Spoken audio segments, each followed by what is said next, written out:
Adi Zainone, a former Today Show production assistant, has given a detailed account to Variety of her affair with Lauer.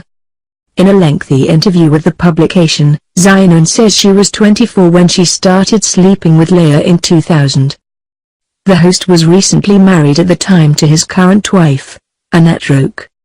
After serving as an intern at the morning program, Zainone tells Variety she was offered an anchor position back in her home state of West Virginia.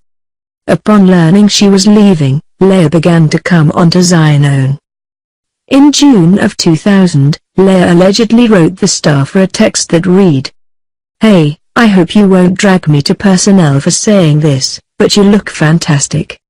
I don't know what you have done, or what is going on in your life, but it's agreeing with you." Zainone says she thanked him and asked if the two could meet in order for her to gather a little advice from the veteran journalist. Lauer agreed and met Zainone for lunch. This is how she described the situation to Variety. "My intentions were purely professional. I thought this was a way to get real-world constructive advice.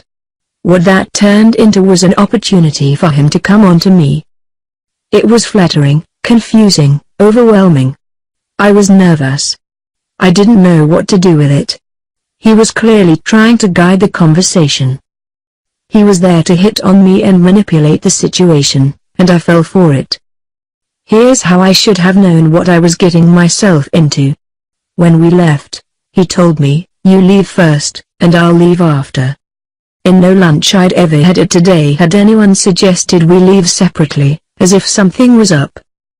Confused over what was going on and feeling uneasy about how Lauer acted toward her, Zainone says she asked the host to get together for a discussion. He requested the pair meet in his dressing room above Studio 1A. According to her account, she reminded him he was married, but he opens the door. The you go. It crossed the line. It was a consensual encounter. It happened in his dressing room above Studio 1A, which was empty in the afternoons. He got in his car and I had to go back to work, and now my life had completely changed. Lauer, of course, was fired late last month due to accusations of sexual misconduct and harassment. Follow-up stories claimed he sent co-workers sex toys, demanded sexual favors of underlings and even raped an employee in his office. In this case, Zainone acknowledges the relationship was consensual and that the two met several, more, times after this initial sexual encounter. There was even one time, she claims, that Lauer used a button under his desk to lock his office door because he wanted them to have sex right then and there. It was embarrassing, because his secretary was sitting outside, she says, adding, "He wanted to do stuff. I was like, no. I'm so in over my head. I'm not a performance artist." The last time that Zainone says she saw Lauer was at the 2000 Democratic National Convention in California, when he supposedly told her to meet him in a nearby bathroom, where they proceeded to have an encounter. Of the sexual variety, we assume. She eventually quit her anchor job and joined the army.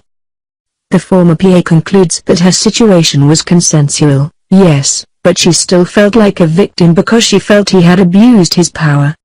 He went after the most vulnerable and the least powerful, and those were the production assistants and the interns, she told Variety. "I'm putting my name and face out there to squash any doubts about the allegations from other women against Lauer. I'm validating their stories because some of our experiences are similar. I want these women to know that I believe them. I want to help empower them, and collectively we have a voice to change things. I have a 7-year-old daughter.